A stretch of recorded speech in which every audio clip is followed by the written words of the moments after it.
Hi, everybody. Welcome to Every Day Filmmakers podcast. I'm Rachel Janetti, I'm Tom Kowalski. and we are two filmmakers, and we are excited to talk to you about different kinds of film and different films that we have not seen.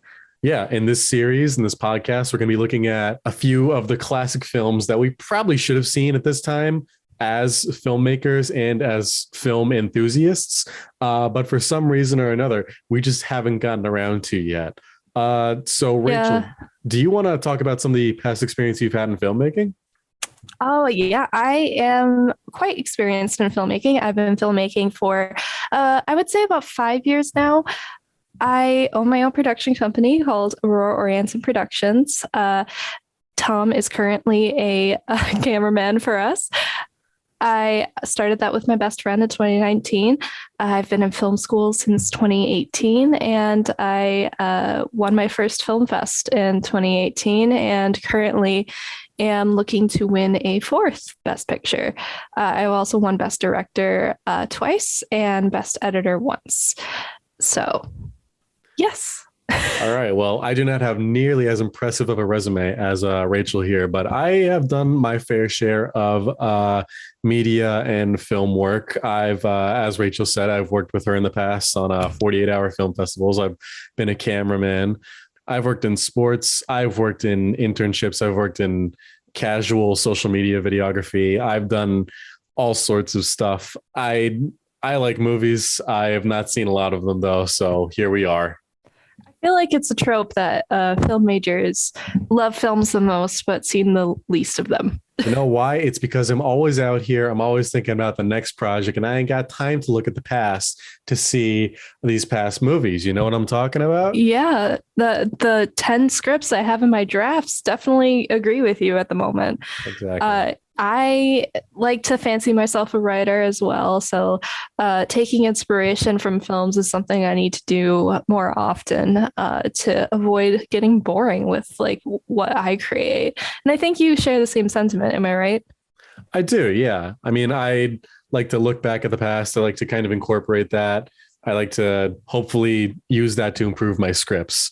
But speaking of looking back at the past, should we take a look at some of these movies that we haven't seen, either of us? And should we just like give a quick rundown as to, like, which ones do we think are the most embarrassing? Oh, yeah, certainly. I think for me personally, the most embarrassing one I have not seen is Titanic. I feel like as a female film major, that is kind of something you have to see to, be a filmmaker here Right. in 2021. But yeah, what's your most embarrassing film that you think? Uh, this is my most embarrassing, but I've also not seen Titanic. I just wanted to throw that out there to let you know that you are not alone. But for me, probably the Definitely. most embarrassing is probably going to be Superman, the 1978 film, because I am a huge comic book nerd. I've run the comic book club on my campus. And I'm even a big Superman fan. Like, he's probably one of my top three favorite superheroes. I have a shirt with him. I have a poster with him somewhere, I think. Uh, yeah, I've also not seen the Batman 1989 from Tim Burton, and I feel like that's a lot more egregious because I feel like that's a lot more recent and well-renowned example. Not to say that Superman 78 isn't well-renowned, but I feel like Batman is just like kind of universally loved, where Superman can be a bit more of a divisive figure, I guess. Yeah, yeah, I definitely get that. And as someone who currently lives with an Eternal Sunshine of the Spotless Mind fanatic, I would say she has multiple posters of it up in her room, illegal posters. I live on campus right now. Oh wait, we're not supposed to she have posters up in our room? Oh, no, apparently Oh, not. We have whoops. an inspections tomorrow, so that's going to be exciting. Oh, But she is not happy that I have not seen Eternal Sunshine of the Spotless Mind. But if you don't know me, I have this inside joke with a few of my friends that I have beef with Steven Spielberg because I may or may not have threatened his career in a YouTube video over him not allowing Netflix films to be considered for Oscars. It was a whole thing. He has no idea I exist, but I You don't also know that. have not seen Schindler's List. But I have decided also that I tolerate Steven Spielberg more than I tolerate Quentin Tarantino. I have decided that I do not stand Quentin Tarantino, no matter how okay Pulp Fiction is. Okay, wait, So, hang on. Wait. No. Hang on. I'm gonna step right in here. I know oh that he is no. kind of like the standard film bro, like first pick for favorite director, but Yeah. I'm quite the big fan of him as a standard No. film bro. I don't know if he's my favorite, but he's definitely up there for me. I Also, mean, Steven Spielberg, but once again, the surprise, he is considered one of the greatest but I feel renowned like if you choose Steven directors. Spielberg, you're basic. I'm You not gotta saying he's my branch favorite. out. I'm not saying he's my favorite. I'm not sure who my favorite director would be. I think Oh, Wes Edgar Wright. Anderson. Edgar Wright would be up there for me, and Taika Waititi I really like as well. I love Taika Waititi. And you know, a fun fact about Taika Waititi is he actually started out making films for the 48-hour film competition that we were both in. Oh, really? Wow, Yeah. and Buffalo too, incredible. Oh, sure, totally. No, he's from New Zealand. Yeah. Actually, their faction. We actually had a couple friends win the 48-hour film project a couple years ago. They went and before we started, and my mother's friend Maria, who actually helped us greatly on our first 48-hour film project. Unfortunately, Tom was not involved in that one because I did not know him then. Um, but Should have known me sooner. yeah, but the year before that, she had gone to Cannes, France, and she had actually had a brush in with Quentin Tarantino in a stairwell. Let's hope that she wasn't wearing open-toed sandals. But we love Maria. She's a lovely woman. But Quentin Tarantino is my favorite famous foot fetishist. oh yeah, I might cut can we that. name some more? Wait, no, I might cut that. Hang on. Oh I don't like that no, line. let's not cut that. That's hilarious. Some more famous foot fetishists? Yeah. I don't know. I thought Quentin Tarantino's the only one that matters to me. So, Yeah. All right. Sure. So, should we take a quick little segue here and talk about our favorite films? Because I think my favorite film you've never seen, and vice versa. I've never seen your favorite film, as far as I know. Yeah. My favorite film is The Grand Budapest Hotel by Wes Anderson. It has been for the past at least 2 years. I've been obsessed with it. It is the most colorful, fun, amazingly cast Wes Anderson films that I have ever seen. And I have seen a lot of Wes Anderson's filmography. And it's such a stunning depiction of comedy and things that are really difficult to portray as well, because it's a mystery and there's a lot of English. I cannot speak it. There's a lot of thrill to it. There's a lot of like chase scenes and you feel like you're being pursued with the main characters. Ralph Fiennes is actually in it, who is the Voldemort, like, I want to get over that guy. Oh yeah, I love that guy. Yeah, and also Jeff Goldblum. A pleasure as always. Yes, and I have such a crush on Jeff Goldblum. And I also have a crush on Adrian Brody, who, if you don't know, was in The Pianist. Yeah, that guy. Yeah, and then Saoirse Ronan is the main love interest Interesting. for Zero. But yeah, it's like there's a love story. There's like it's basically told in the form of a memory, and it's a beautiful film. You got to watch it. But how about your favorite film? Well, I just wanted to start off by saying I have not seen that film. I've only seen one Wes Anderson film, and it is fantastic, Mr. Fox. I liked it though. I love that one. There's a really good job at animation. What is Mhm. it? Clay animation, I think, or stop Yes, I motion? believe it is. Okay. Also, they recorded all of the audio outside, like in the actual environment, with the Right. characters actually like doing the motions that he wanted the characters to create. So he got the Really? most That's really authentic cool. sound. Yeah. It's That's a very really awesome. interesting film as well. So I love that one. All right. Awesome. So Yeah. for my favorite film, I would have to say it can change from day to day, but I think one that's consistently stayed near the top of my list has always been Jaws. Which is ironic because I'm not even like a huge Spielberg guy. Like I like him and everything. I like his movies. I appreciate what he's always done for the film industry. But Jaws is just like it's a really great example of how to do a first blockbuster and literally the first blockbuster. I believe it was the one that started off the whole summer blockbuster uh, fanfare back in 1975, I believe. Um, and I've always just really appreciated the work that goes behind it. Uh, I just love the story. I think it was even filmed near where I lived on Long Island. So that was always very cool to me because I'm like, hey, I live near a beach. Wow. Um, yeah, it's just such a deceptively simple story with a lot more layers than you would expect about just a simple shark who's just eating a couple guys on a beach and they got to go kill it.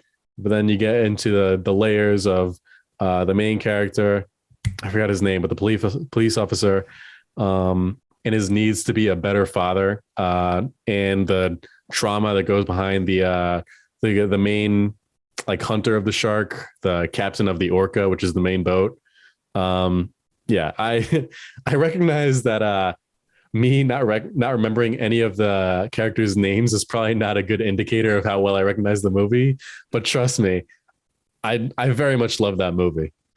Yeah, it's a very iconic movie. And despite our beef, Steven Spielberg did do a very good job for the budget he had, especially like we watched a video in class the other day about his editor and them fighting over for those last couple frames in the shots with the shark, sorry. Basically, that shark looked really awful, and now it still does. Looking back on it, it does I not look I great. think it still looks. I think it looks not bad. Did you see it? Have you seen the Meg with Jeff Goldblum? I've seen clips from the Meg. I've Yeah, seen the trailers of the Meg in theaters when they that play it shark looks nonstop. good. That Does shark it? looks great. Like I, but it's also like 40 years later, completely computer CGI. I don't think my computer could do that. Let's be honest, but no. I don't think I could do that in general, no matter what equipment I use. I like to think myself the editor, but I, I'm more of a director than Right. an editor. I But respect yeah. that. I respect that. There's nothing wrong with knowing what you're good at and knowing what you are wanting to do in this industry and what you feel that you're best to do. Yeah, I feel I like it's a difficult industry as well. You have to be kind of a jack of all trades. Right. I did also just look up a picture of the Meg, and I don't know when the last time you looked up a picture of this shark was, but it definitely does not look Wait, hold on. as astounding as I think you may remember it being. Well, it looks better than. Oh my god, it actually does look really bad. I'm not saying that the shark from Jaws is a perfect imitation of a great white shark, but I can appreciate the realism and the practical effects that goes behind it. And that's something I've always been a big fan of. Especially in like those older movies, which is what they were kind of forced to do, obviously. Mm, Uh, I think it's a pretty good replica, especially for the time, of a great white shark. that's true. I think you can really tell in the eyes, like just those beady, soulless eyes, as the captain of the orca says Mhm. in the film. They That's say the same thing about me. yeah. No, but the whoever designed that, the prop or the shark, really nailed that look home. Yeah. I like to imagine Steven Spielberg in this little like I don't know why, but I imagine him in Bethesda, Maryland. That is not completely not true. By I just Bethesda. imagine him there in this little tiny This little tiny house in this little tiny garage, kind of like where Apple was founded, Uh-huh. just like hammering away at this fake shark, shipping it to Long Island. Oh, he personally made it. Yeah, Yeah, he I'm sure. personally made it with his own hands. I actually follow his daughter on TikTok, and like she admits that the only reason she has followers is because of her dad. You know what? That's And fair. I mean, she's a great singer, though. I will give her that. Go, Sasha. Shout out, Sasha. Hey, there's nothing wrong with a little bit of good old fashioned nepotism. Okay. Yeah, that's what I say. We love nepotism occasionally, only when it benefits us. Exactly. Am I right? Yeah. But Yeah. basically, that is film for you. Very different opinions on the same movie. Looking at this list, did you seriously put The Wizard of Oz on here? Okay, so I technically saw The Wizard of Oz when I was like 6 or 7. I've not seen it since. Okay. Interesting. I remember Okay. I was a younger child, and at the community theater, for some reason, my parents signed me up, and we were putting on a play of. Oh no, I'm stupid. That wasn't The Wizard of Oz. That was Peter Pan. I was gonna say I was I in was the Peter Pan. crocodile. I was the mom. I was the crocodile because I was 7. They didn't want some dumbass 7-year-old walking around being like, "I'm Peter Pan." So yeah, I was mean, just the like, that crocodile. would probably be the perfect person for Peter Pan. This is true, but I was also 7. You have to remember this. Yes. Also, like, thinking about old Disney movies too, like Peter Pan and Lady and the Tramp, I was like listening, I was like not listening to them. I was thinking about the songs that are in that. And wow, some of it is very, very racist. Oh, really? I was gonna say. I thought you were gonna say some of it still holds up pretty good. I guess No, not. no, no. Like the entire plot line with Princess Tiger Lily, and that like it honestly, it's a purity dynamic between Wendy and Princess Tiger Lily, even though they're both children. Mhm. Wendy and Tiger Lily are fighting over Peter Pan. Peter Pan is just like instigating all of this. He's like the male manipulator. And even though he's like literally an angel of death in the original story, Hmm. and they're just completely racist to Tiger Lily. And Peter Pan chooses the pretty white girl over Tiger Lily, the girl he's known for how long? Like a long time. I don't know. Also, It's been their a while since songs I've are watched so this. racist. Like, and then also another thing about Peter Pan is that the mermaids, when they first get to Neverland, they try to drown Wendy. I once again have not seen this film since I was approximately 7 years old, so I cannot. True. I don't remember much of this. I've honestly not seen many or most Disney animated films since I was a much younger child. But Mhm. I digress. What was your favorite?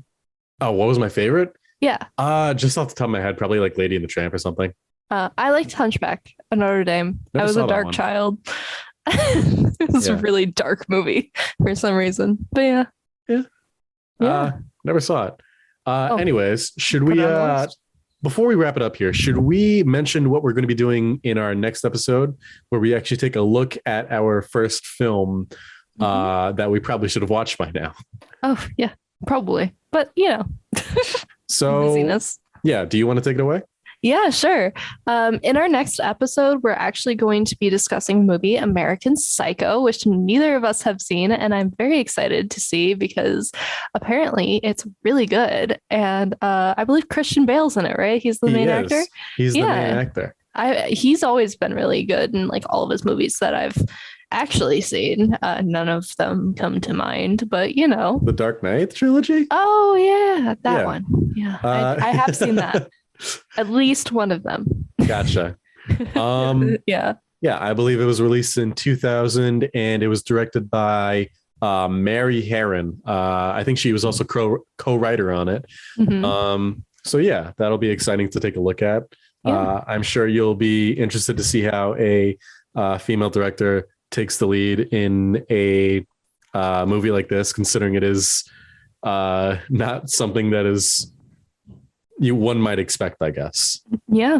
I mean, I love it when people break the grain and break stereotypes that society has made for them. So I'm really excited to see what she does with this film, and I appreciate the verge away from the norm, Right. especially, and the fact that it is like a classic now is really awesome. And yeah. All right. Well, I think that's about all we have for today. Do you have any closing thoughts before we sign out here for today? No, I think I'm really excited for our listeners to experience this film with us, even if they have experienced it themselves. So I can't wait for them to hear it, you know? I am looking forward to seeing all of the memes that come from this film in its natural habitat. I want to see the scene where he leans in and he's sweating and he's looking at Paul Allen's card and he's just having a little mental breakdown. You know what I mean? You'll see it in the Same. That movie. was Don't me worry like about 15 minutes ago. I'll be real. Uh, basically, I want to see the one meme where he's like holding the axe and smiling, just like I've you seen that can't. one before. The listeners can't see me, but like they No, can hear me. They know what I'm talking about. you'll see it in the movie, listeners. You'll see it in the movie, and eventually, if we get a YouTube studio, That'd be nice. you'll see it there. All right. So, Yeah. should we wrap it up for today? Yeah. Do you want to take it? Yeah. Sounds good. All right. Thanks for listening, everyone. We will see you next week with American Psycho. Yeah. I can't wait to see you guys next week, or hear you guys next week, or you hear me. Well, let's sign it off. All right. And That's a wrap. that's a wrap.